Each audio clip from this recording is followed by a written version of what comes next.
Hello, everyone. Welcome into TexAgs Rewind. David Nuno here. This is presented by Yeti, our good friends at Yeti, Luke Evangelist, Nick Savage behind the glass, and I'm still me. I'd said my name already, so it doesn't really matter.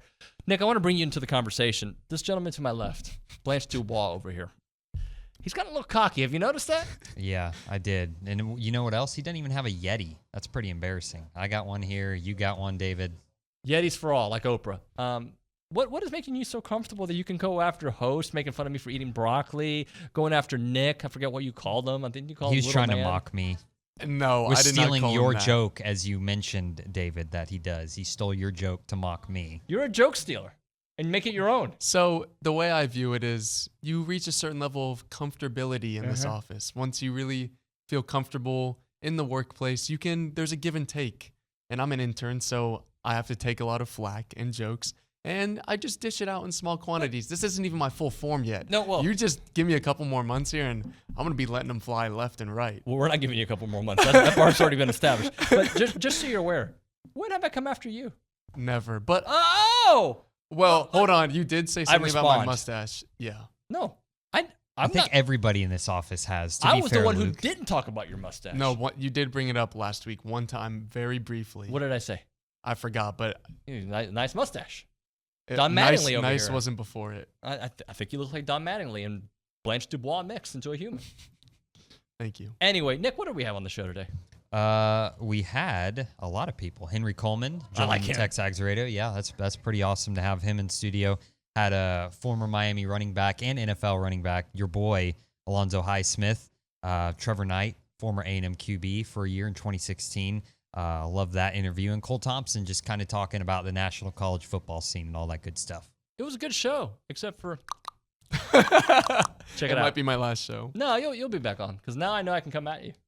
Good. And trust me, I don't miss. TexAgs Rewind. Henry, I mean this with all due respect. How do you guys go into this season with all the success and accolades that you had last year, but avoid having a pitfall in the non-conference the way last season started, and a much tougher non-conference this year too? Yeah, I think it just starts with our work, Coach. It's all around our locker. Our confidence comes from our work. We're going to work our tail off, since the day we got back until the end of the season. So we'll have a ton of confidence going to the work, going to the season, not because of the rankings with the media saying it's because of our work. Our confidence, like I said, is going to come from our work, and we're going to work our tail off each and every day. And so, I think we'll just be a confident group and a humble group in that way too, because we know I've been on this team a couple of times, and where we've had a couple slip-ups during a couple of seasons, but we've been able to just kind of bounce back. And I think with this group of guys, this coaching staff, we're a really well-rounded team, and a team that'll be pretty good this season. Let us know more about Buzz, because he's awesome in press conferences. We see how inspirational he is with the tweets and all the books that he reads. But on a random Tuesday, you go to his office. Like, what's that like? It could be, with Coach, he knows I'm into a ton of stuff, so we could sit in there, we could talk about, what's going on in the news, what's going on. Him and I are huge football guys. I've been a huge football guy my entire life. So him and I would talk football, college football, pro football. So, it could be anything. He's so well-rounded within a lot of stuff that he talks about. He's a nerd for knowledge, I would say. He just is somebody who just wants a lot of knowledge. It doesn't have to be a particular area. If he doesn't feel strong in something, he's going to go read about it. He's going to watch TED Talks on it. And so, I think his consistency of learning knowledge just makes, Coach who he is. Yeah, he's a special guy, and we have big expectations this year. Let's talk a little bit about getting Boots back for another year, how important that is, because not only how good he is, but what he means to that group. Yeah, you're talking about a guy who works his tail off day in, day out. And I think, outside of what you guys see in the games, he just has a culture that he brings in, and like his hard work, how he plays. It's not one practice. It's not, this practice. It's every day. Alonzo, two-part question. What went wrong last year, and why are you optimistic this year? You know what, man? The things that went wrong last year is probably just a culture shock. New head coach,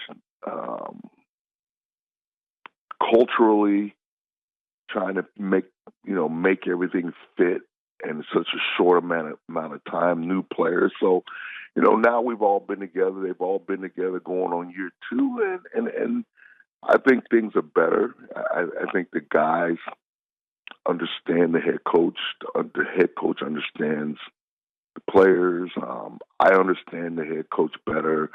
But everyone's working together now in the right direction. Talking to Alonzo Highsmith here for another second. So you've been back in Miami for a little bit over a year. You've been getting your Cuban food fix? Oh yeah, definitely.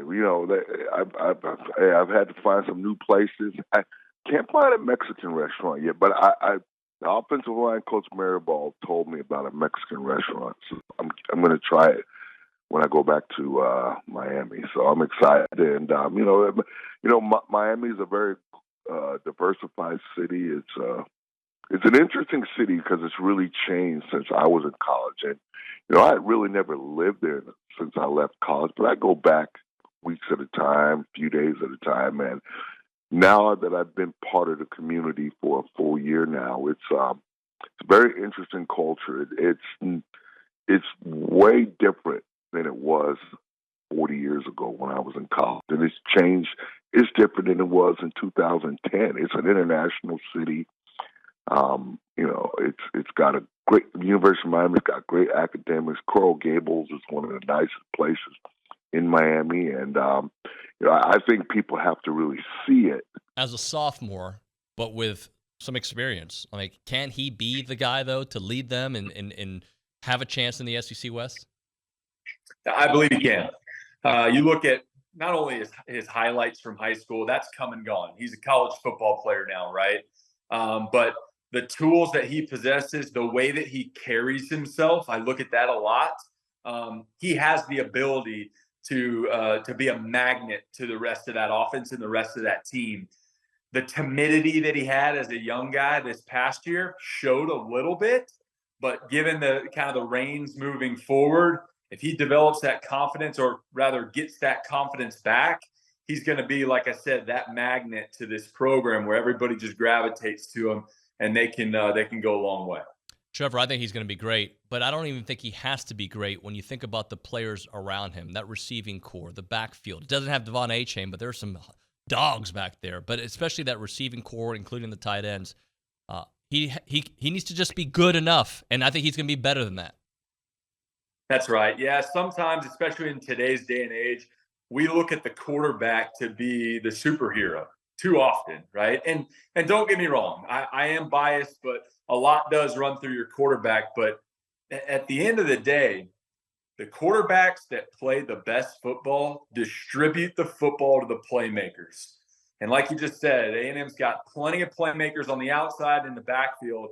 If he can just manage the game, make the big plays when they're called upon, but get the ball in those playmakers' hands, we can put up some serious points. Tell me if this is your kind of emotions around the Bobby Petrino hire. There was the initial, excuse me, what? Like, they're getting who? He's a head coach somewhere, right?